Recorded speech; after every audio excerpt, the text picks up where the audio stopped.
I'm Dale Hammerlund, and I'm 77 years old, and I grew up on a farm near Oslo, Minnesota. And I went to NDSU after high school in agriculture and was in ROTC, and I got commissioned in 1968. And was that a UND or ROTC? No, NDSU. And I got commissioned end of May, got married the middle of June, and went in the Air Force in September. So what was ROTC? What was involved in that? Well, you had, I took it all 4 years of college. The first 2 years were mandatory because it was a land grant college, so you had to be in ROTC. It was, I think we had drill and 2 classroom periods a week, and it was 1 credit, and then advanced the last 2 years after you got accepted into the Air Force, more or less. Did you do anything physical?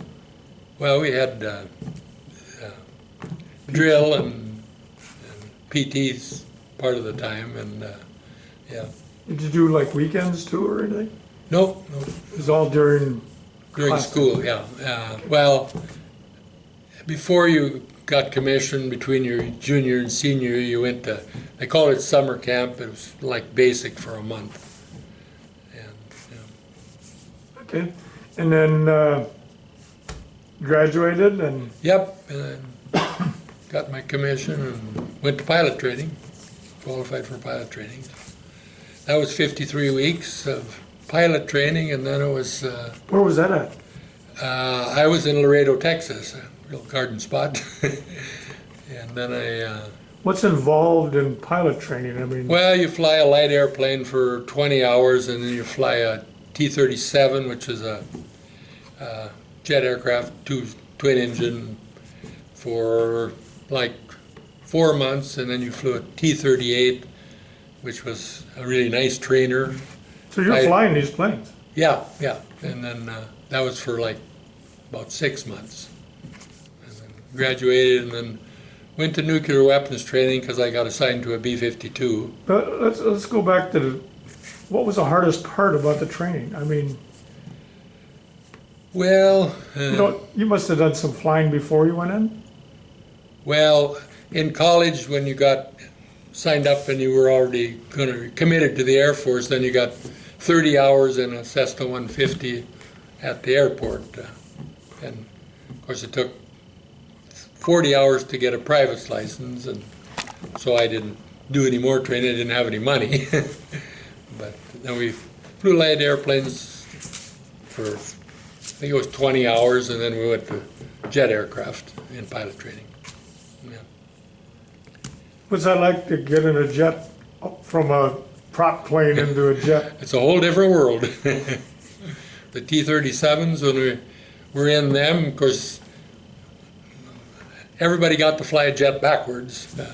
When the jet stream was high enough, you got up real high, put on the gear and the flaps, and you actually flew backwards in a jet, which was... So what was the scariest part of all this? Oh, inverted spins. You had to do them in training, and the tails kept falling off the T-37s, so when people were doing them, so that was kind of scary. The tail would fall? Don't you lose control of it then, or? Well, the structure of the plane couldn't take it, so we lost 2 instructors when I was in T-37s. There was 2 instructors up doing it, and their tail fell off, part of the tail, and you lose flight control, and they both died. Oh, wow. Yeah. So, what year is this? Pilot training? Yep. Late September of '68 till October of '69. 68, 69. Okay, so you're going through all this. What kind of billets did you have? Well, I was married, so I lived off base in a little tiny trailer house because there wasn't much housing around there, and we didn't have any money either. Okay. So, yeah. So, I mean, it's kind of personal, but what would a paycheck for you be at that time? You know, the whole time I was in service, my taxable income was never $10,000. Because this is a long time ago, but it wasn't very good pay, really. Yeah. Because the pay didn't get better till like 70 or so, 70. It didn't get better by 73. Okay. But anyway, so you go through this training, and when you get done, You get assigned by how you finished in your pilot training class. I started pilot training, there was 120 guys in my class, and 61 of us graduated or made it through pilot training. So the washout rate was 50%. cutting it. Wow, yeah, awful high. It was a lot of long days. You had a half day of classes and a half day of flight line, but if you were on the flight line, you were there at 5 in the morning till 1 in the afternoon. Then you had 3-4 hours of class. If you were on the afternoon schedule, then you had class from like 8 to 11, and then you were at the flight line from noon till 10 o'clock at night. So it was long days. And did they split it up? I mean, did you go do both? Yeah, every day. Yeah, every week. Well, you did the day one and then the evening one. They split them up. You did them both, or? Yeah, both every day. But Oh, really? half the class did mornings and half did a classroom in the morning and the classroom in the afternoon. Because there was 2 sections of the class. Okay. Yeah. So, what else in flight school was exciting? Well, flying instruments in T-38, you'd fly for an hour and a half with a hood over you because you couldn't see out or anything. Flying instruments. Just see the panel. Yeah, you do takeoffs and navigation legs, and then after an hour and a half, the instructor says, "Okay, you can pull the canopy back." He'll take control of the plane, and then while you're putting the canopy back, he rolled inverted and did a split S and did a few aileron rolls. Where am I and where are we going? but the most fun part of it was when you flew 2-ship trail. You follow the guy in front of you, or if you were the front guy, and they couldn't lose you. I mean, if I was in front, I couldn't lose the guy behind me, 'cause they're always cutting you off, So, but that was fun. So you go home and tell your wife about this. What did she think about this? You're doing this kind of stuff. Oh, I guess she was too busy with our little son, so she didn't ask me too many questions about it. Yeah, that's gotta be kind of exciting. Yeah, it was. Yeah. So, how many weeks of training did you say? Well, pilot training was 53 weeks. 53 weeks, so just over a year. Yeah. Yeah. So, you graduate from there, or? Yeah, It must be a big graduation for that, huh? Well, get your wings pinned on was kind of a big deal, but it was at the air base, Usually your family was there, or your wife and kids or whatever. Yeah. So, from there? From there, I went to Fort Worth, Texas, and it was about 2 weeks nuclear weapon training to be around nuclear weapons, because I got assigned to a B-52, and then from there I went to survival school in Washington, which was 3 or 4 weeks, camping out in the mountains in the wintertime. And then from there I went to Castle in California, and B-52 training was 4 months, learning how to fly the B-52. And you flew the B-52? Yeah. You're probably one of them that scared the crap out of me. Yeah, probably. Low-level flying and... Well, we didn't fly low level in Vietnam, but we dropped a lot of bombs. Yeah, but when you were training on them... Oh, yeah, well, yeah. Because I can remember plowing fields and you guys would go by and scare the... Yeah, well, maybe. But, so, what's it like to fly a B-52? You don't do barrel rolls with them, huh? No, you don't. Especially the ones I flew the D models, the old tall tails. So we didn't have any power. The later ones had bigger engines. They'd take off like an airliner, and we just barely could get off the ground because we didn't have enough power. With a load or without a load? Well, you carried less fuel if you had a load of bombs, so you always took off at, normally, except for like some training missions, usually took off at 450,000 pounds. If it was bombs or fuel, that's what you weighed when you took off. Yeah. So, how far would you fly? You get in the plane. How far would you fly? It's B-52. Well, you could fly forever if you had enough tankers to refuel you. But for training, Well, usually they're 8-10 hours. really, Yeah. you go up. And, Navigation leg and low level and refueling and touch and goes. So when I was in Cub Scouts, I got to get on a B-52, Oh. and there was a tunnel or something that you crawled through. Is that right? Is that what? Do I remember Well, that right? going back to the Bombay, Yeah. there's like walkway, and the ones I flew, the gunner sat in the tail, so he could crawl to the front if something happened back there. And yeah, it's a long ways back there. How many on a crew? Six. Six on a crew. Yeah. So Pilot, co-pilot, radar navigator, electronics warfare officer, and the gunner.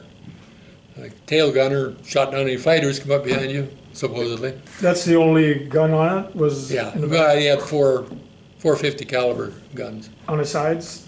No, right off the end of the tail. All they were all back there. Yeah, yeah, and then EW jammed radar. You know, like the SAMs or whatever, the enemy's radar. That was his job. And the two navigators, the radar navigator, he was the one that zeroed in on where you're going to drop the bombs, and the navigator did the navigating. They kind of worked together, the two of them. Okay. So, did you ever do any refueling in the air then? Oh yeah, a lot of it.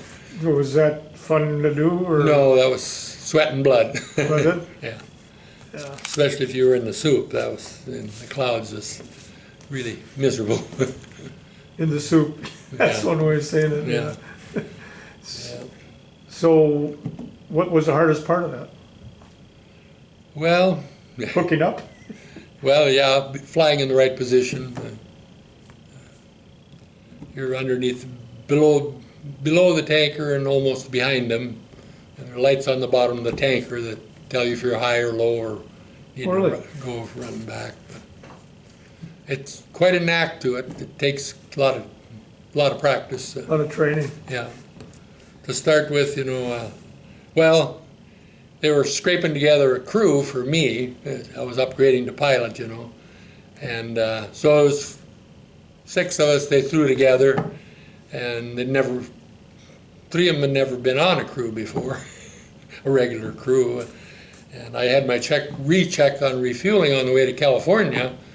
And then we landed in California. They had a plane for us to fly over to Guam. And my squadron commander gave me my check ride for refueling on the way to California. And we landed in California. He said, well, you passed. You get to go to Guam. And I said, I can't hardly do it. And he said, well, you'll learn on the way to Guam.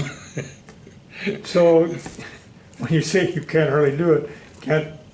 Well, it's a real knack to it. It takes a lot of practice. After doing it 10, 20 times, then you're moving the throttles and nothing has changed, but you're moving a little bit. So it takes a lot of finesse. Okay. So when you get to Guam, Well, the whole crew was rooting for me on the way to Guam because it's a long ways to swim to anywhere. okay, yeah, right. Keep in the air. Yeah. So what do you do when you get to Guam? Well, we land and get a couple days off, and then start flying missions to Thailand or to Vietnam. So that was what year? Well, the first time I did it, I was a co-pilot, and that was in 70, I believe. Well, 70 it'd be. 7. Yeah, 1970. That's when I was there. Oh, okay. So were you bombing Hanoi or? No, not then. Actually, that was the boringest tour I was on. Just about every mission we did where we bombed boxes A, B, C, or D, because we'd go to briefing, well, which box is it today? And then B, and it was actually the trails out of North Vietnam into South Vietnam where they were hauling men and guns or whatever, And of course, they'd rebuild them during the next You were so day. high up you didn't see nothing, right? Right, yeah. Because you're like, how many feet or Well, miles? about 35,000 feet. 35,000 feet. When we bombed Hanoi, we were about 37. That was the highest we could get. We didn't have power to go any higher. But How many B-52s are shot down during that time? they said 19. We say 15. I don't know. Yeah. I saw one. Did you ever have any close calls, or? Yeah. Well, we were the second plane over Hanoi when we bombed Hanoi, so I saw a lot of SAMs go by the windows. And AAA. So, could you read what it said on the SAMs when they went by? Yes, you could. It was in Chinese though, so I didn't understand it. So, how long did a mission like that, you were flying out of Guam? Yeah, when we Tuna? bombed Hanoi. We were, How long would a? well, mission that take? first one, it was kind of a mess because we refueled on the way there, and then we flew across South Vietnam and up to China and turned around and come back to Hanoi, and they figured our fuel wrong, so then we had to fly up to Okinawa to get another tanker. So by the time we got back to Guam, it was 18 hours. How big a load would you have? 108 500-pound bombs. 108? Yeah. 500 pound? Yeah, 54,000 pounds. You kind of floated up when you let them go, because usually it was 6-7 seconds was the length of And the it was trip. gone? Yeah, Wow. and be a half a mile or a little better string, you know. Roofed you. So, would they do like an aerial photographs of what you? Well, we did, but they had drones that did it too. So they always had good pictures of. They had drones back then, huh? Yeah, or well, I don't know if they called them drones, but unmanned aircraft anyway. Yeah. I would take better pictures than we took. So how many missions did you fly? 180. 180. That's a lot of flying. Yeah, it is. So how long were you there? Well, I did 3 tours, and they were all 189 days each. So it was 19 months, I guess. Yeah, About. yeah. And did you have the same crew the whole time, or? Well, when I was a co-pilot, it was one crew, and then my crew, we were all together for 120 missions. Take it your family wasn't with you during this time? No. TDY is 179 days, so that was the normal rule. So if you got sent somewhere they'd send you for 179 days, and then you weren't allowed to take your family with you, or the Air Force paying their way or whatever, or housing. But for the war, they extended it to 189 days. It helped the Air Force quite a bit, so they didn't have to rotate guys quite as often, But, Still doing that kind of work is tough duty. It's So your stressful. living conditions in Guam, were they like the Air Force usually has, air-conditioned barracks? And It was air conditioned, but it was an 8x40 trailer with 4 of us in it, with a bathroom in the middle, so bunk bed, so it wasn't too elaborate. And in Thailand, it was the same thing, little trailer houses. so you were in Thailand for a while too? Oh yeah, Where at in Thailand? Utapao. Okay. And what was grub like? Oh, it was good on base. I mean, yeah, they had good chow. So how long did your missions usually last? Well, normally from Guam they were 12 hours. Not Hanoi one was longer because of all So what did you do, pack a lunch? Well, yeah, there was flight lunches, yeah, and sometimes we'd bring pizzas along or something. It's a lot of boring time flying from Guam, Sure, yeah. And then out of Okinawa, they were usually about 7 hours. We flew out of there. It's a little closer, yeah. Yeah, and then from Thailand, they were 3-4 hours, and then when we started, towards the end of the war, we bombed a lot in Cambodia, and those were 2 hours.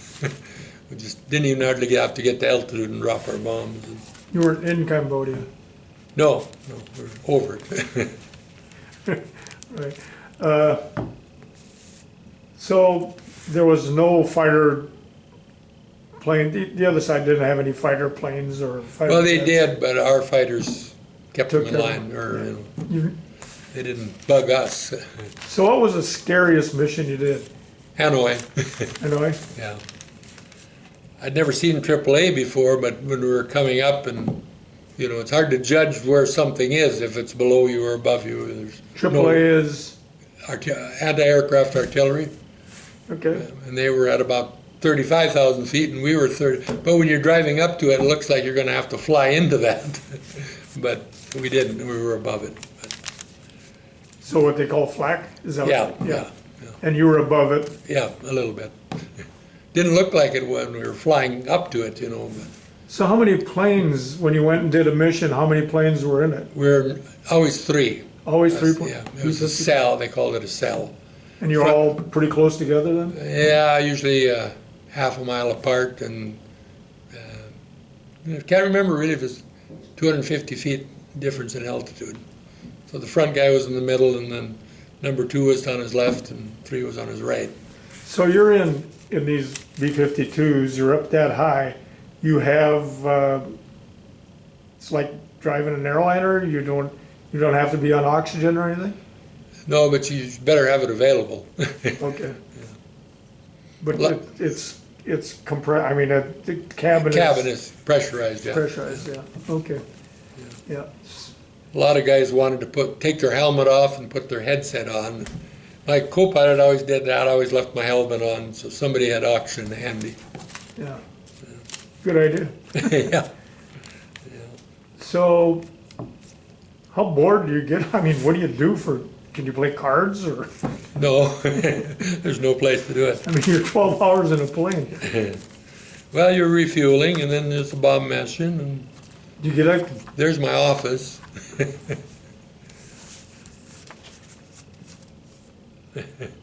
okay. So can you get out and walk around? I mean, do you have a toilet on there? Well, it's a tube that they didn't want to have a bowel movement. But yeah, that was the only place you could stand was on the navigators. They sat below the pilots. They were 2-story, and the only place you could stand was on the ladder going to the downstairs. Other than that, it was crawl space. So it was kind of cramped. I mean, you wouldn't want to have bad claustrophobia. Yeah. Did you ever do any missions in South Vietnam? Oh yeah. Oh, you did? Oh yeah. All over the place, but usually it was farther in the north. We didn't really do much down the Delta area. So you get back to the States. Yeah, after 189 days, you get back to the States for 28 days, and then go over again for another 189. And you did that 3 times. Well, from when I was a co-pilot to when I went as a pilot, I had a year off, I guess. How long were you a co-pilot? Oh, it was 2.5 years, probably. 2.5 years? Yeah. There was a rumor floating around my base when I was going to become a pilot going to California that I was supposedly the youngest guy that ever became an AC, but then I went overseas and never heard any more about it. So doing this kind of work, how did you feel about it? I mean, I just wanted to stay alive, yeah. do my job. What did your family back home think of what you were doing? Well, I don't know. I asked my wife here, they had a special about Vietnam. And I asked my wife, I said, did you ever worry that I wouldn't come back? And she said, well, no. I said, well, I sure was. Of course, she didn't know what I was doing either, or Right. how much fun it was. Yeah. So One interesting thing when we bombed Hanoi, they were shooting all the SAMs at us, but our target was the SAM storage areas. And of course, we were the first ones over, and I don't know, I think it was 150 planes that night that bombed. And the guys that were 4 or 5 hours behind us said that SAMs were still going off, so we did a good job thinning them out. Good, good. Did you know Peter Carlson? Yeah. Not while I was in the service. I knew of him. But you talked to him after? No, I don't know if I ever have. Yeah. His interview's online too. Oh, okay. Yeah, Yeah. I interviewed You'll have to him. show me Yeah, how to look at it. how to Yeah. get that at, he, I think he flew fighters, didn't he? Yep. Yeah. Phantom, he was bombing Hanoi. He had Oh. a whole bunch of missions over Hanoi. Oh. He said the same thing as you. He saw a SAM missile go by and you could see the writing on it. And he had a special name for that. But anyway, getting back to you, do you regret anything you did, or? No, I did my job. Yep, sounds like you did a good job of it too. Yeah. The only thing I regret about it, when I first time I went over, my son was, I don't know, 6 months old, and when I get back, 6.5 months later, he didn't know who I was, and that was painful. It's scary. Yeah, that's That's pretty sad. yeah, But there was a lot of you guys that went through that. yeah, right, yeah. So you had good friends in the Air Force, I take it? Oh yeah, yeah, yeah. My crew was, we're like a family, you know. We lived together, worked together. And, So what's your rank now when you're doing all this? well, I was a lieutenant when I was a co-pilot. But in fact, when I got to my base in Abilene, Texas, you know, I was done with B-52 training and all the training. So I get to my regular base, and I run the 5BX, the physical fitness test you have to take every year. And then I go to the alert facility because I have some class there that I have to take, you know. So I walk into the alert facility and I ask this guy, there's a class about something here. Oh, well, who are you? Well, I'm assigned here. I'm going to be a co-pilot. He goes running down the hall. Hey, you guys, we got us a brown bar. Hardly anybody ever gets to their base in B-52s, and they're still a second lieutenant. Made me feel so important. It wasn't very many, a couple of weeks. I probably already was a first lieutenant, but my orders hadn't caught up to me. So take me through a day. Say you know you're going on a bombing mission that day. Take me through from start to finish. Okay, well, the bus would usually pick you up, and this would be a day from Guam. Bus would pick you up 2.5 hours before your takeoff time. You'd mission plan, have briefings, and then go out to your plane and pre-flight, and then you'd take off on time, and then you'd climb for 2.5 hours to get up to altitude because you're so heavy. 2.5 hours to get Yeah, up. yeah, Well, you're pretty heavy. yeah. And then you'd refuel at like 4 hours after about at the Philippines. And we'd usually take on 90,000 pounds of fuel, about 15,000 gallons, in about 20 minutes. And then it was another 2 hours till Vietnam. And So you got 3 planes, and I Yeah. got to refuel all of them. This must take a while. 20 minutes. You have 3 tankers too. All the 3 tankers that you do it all at the same time. Yeah. Okay. And then that would be another 2-3 hours till the target. And depending on where you were going, if you were putting on your survival vest or not. If you're just going to South Vietnam, you just leave your gun and survival stuff in the box, the locked box the crew had, and they started. And then you drop your bombs, and then another 5 hours, you'd be back in Guam to land. Well, Thailand, it was, pre-flight was the same time, but the whole thing lasted 5-6 hours.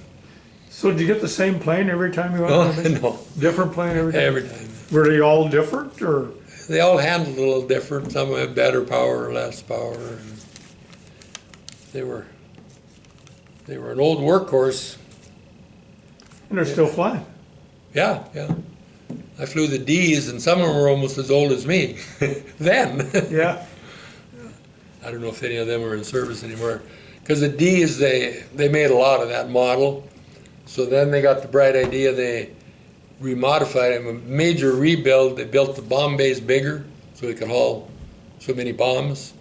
We could haul 184 internally and 12 on each wing. So the newer models they didn't do that with. They could haul 66 bombs, and they had a lot more power, so they took off like airliners. It was, you should have seen us taking off from Guam. You know, the runway was like this. It had a bow in the middle, and you have a committed speed. You know, at 70 miles an hour, you need to be at another speed in so many seconds. And so you'd get committed, and then you start going uphill, and you wouldn't be speeding up for a little bit. And then, but it was, the redeeming was at the end of the runway was a 500-foot cliff, so you had 500 feet of altitude to go down, get some airspeed. Well, that's got to be a little... But if you were standing on the flight line when we took off, when we went over the cliff, it'd be 10 minutes before you'd see us. Really? Yeah. Because with the little bit of the curvature of the Earth and trying to get speed up, that's how long it took before we showed a long up. time for that big a load, huh? Yeah. Yeah. They always said that it happened that a plane had salvaged their bombs because they'd lose the engines or something and drop them in the ocean. Well, the Navy base was right there where the subs come in. And we always heard that the Navy would really get mad when there'd be bombs banging against their hull. I don't know that's a fact or not, but it was a story anyway. Navy, Air Force. Yeah. Some of that, all right. Yeah. So, what did you do between missions? I mean, how many days did you have between missions? Well, in Guam, you flew every other day, or you flew 3 every other day, or fly, have a day off, fly, have a day off, fly, have a day off. Then you'd have 3 days off, and then you'd do 1 on, 1 off, and then you'd... And then day after off, you're resting, I suppose. well, part of it, yeah. Well, Guam has beautiful beaches and cold beers, so we survived. Life was good. Yeah. That part of it. Yeah. So Dale, anything else you want to bring into your time in Guam? Well, so was it kind of muggy there? Hot? If it was a cold day, it would be 79. If it was a hot day, it'd be 83. And that's the limits. But it's still wet. Well, we lived in an old trailer house, you know, so you'd take a shower, and then you're going to walk somewhere, and you get a block, and why did I bother? I'm all wet now anyway. Yeah, Sounds very familiar. humid. Yeah. So was Thailand, and so was Okinawa. So what'd you guys do for fun? Oh, well, one time I took a native bus up to Chiang Mai, which is right next to China, on a local bus, you know. The natives would get on with a crate of chickens or a pig under their arm. It was kind of crude travel, but I wanted to get away from the Air Force life for a little bit, so I just crawled on a couple of buses, and went up there. So you had like an in-country R&R? Or? Yeah, we had R&Rs you get a 5-day break every 6 weeks probably or something. Did you usually go somewhere? Or? Oh yeah. First, when I was a co-pilot, the navigator in EW, we went to Japan for 5 days, I guess it was. And my navigator and I went to Taiwan one time. And, did you ever go to Bangkok? oh yeah, several times. Yeah. That didn't take a R&R. You were right there. Well, no, we were Not far away. 90 miles I think it was. You could, they called them bot buses, because the bot was the equivalent of 5 cents, and you could get a ride somewhere for 5 cents. You sat in the back of this pickup with a cover over it, little Datsun pickups, or Toyota, I guess, or whatever. And then if you wanted to go to Bangkok, one of them would take you to Bangkok for a carton of cigarettes. And a carton of cigarettes was a ration carton, $2. So. Right. So, you get back to the States, you're still a, what rank? Captain. Captain? Yeah. And what happens then? You mean between tours or at the end? At the end? Well, if you got something between tours you want to talk about, or? No, we're just had 28 days off and stayed away from the base. Probably, I think one time we came up here to visit my folks or something, or go to South Padre Island, or stay out of the Air Force for 28 days because you were going back again. Yeah. Yeah. And then I'd had enough of it, and So your wife stayed in where? Abilene, Texas. Okay. And then, well, I had done 3 tours, and at that point, well, the war was ending when I got out. But then another couple of years, I'd have been a major, and then I'd pulled a little bit of alert, 7 days living in the ground up by your plane, kind of nuclear alert. And so I had 2, 3, 4 years of that to look forward to. Every third week, you stay away from your family. And Like reserves? no, in the regular Air Force. In the regular Air Force? Yeah. Oh, So I had that to look forward, 3 or 4 years of pulling alert, and then I'd probably have gotten a desk job, and didn't sound exciting at all to me. So and actually they couldn't send me back to Vietnam because they decided I was going to get out. So I couldn't do another ArcLight tour. So then they let me out like 3 months early. So I got to come home for grain harvest. yeah, but you were in 5 years, right? 4 years, 9 months, and 10 days. Close enough. And you made it home for grain harvest, huh? Yeah, man. Yeah. Got back in the barley dust. So a big retirement party? For me? Yeah? No retirement party. No retirement I party. wasn't retiring, I was just getting out. So you get back home and Yeah, my dad had a small farm, and I guess I got dirt in my veins, so I started farming and bought some land and retired from farming. farm for how many years? 29, I think. I retired young at 57, I think. Yeah. So do you get reunions at all with your flight crews and No, stuff? no. I've lost track of just about everybody. The radar navigator died, and I talked to my navigator once in a while, and then he got on the outs with the EW. They were the same age and friends, we were all friends, but one of them was a Democrat and the other was a Republican, so they won't talk to each other anymore. So I lost track of the EW, and I'm sure the gunner is dead. He was a Chief Master Sergeant when we were in. He was older. He was quite the character, though. He was a master sergeant and Yeah. he was the gunner? Yeah, yeah. Did they have younger people do that kind of work? Well, there was a lot of, they started out in B-52s as gunners, and Must have enjoyed it if they stayed there. yeah. Well, for an NCO, it was kind of a glamorous, but he was a character. Yeah. Dale, anything else you want to add about your? No, I guess I'm, excuse me. I guess I'm proud I served and I lived through it. That's about it. And you had a very risky job. I did. Yeah. And this other picture is when I got my 100 missions. I don't know where I was. Could have been any one of the 3 bases. After you get your 100 mission, you get a patch. And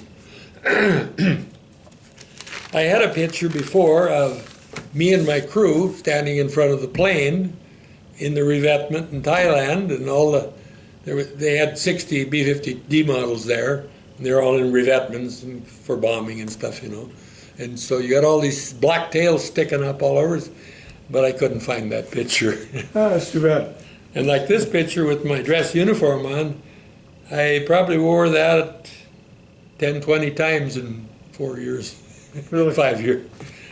I always wore my flight suit. Yeah. I was on alert or flying or. Very nice. Well, Dale, if you don't have anything else, Okay, well, I mean, if you think, no, I could tell tall tales. Go for it. No. Okay. Well, Dale, I want to thank you for doing this interview and thank you for your service. Okay, thank you.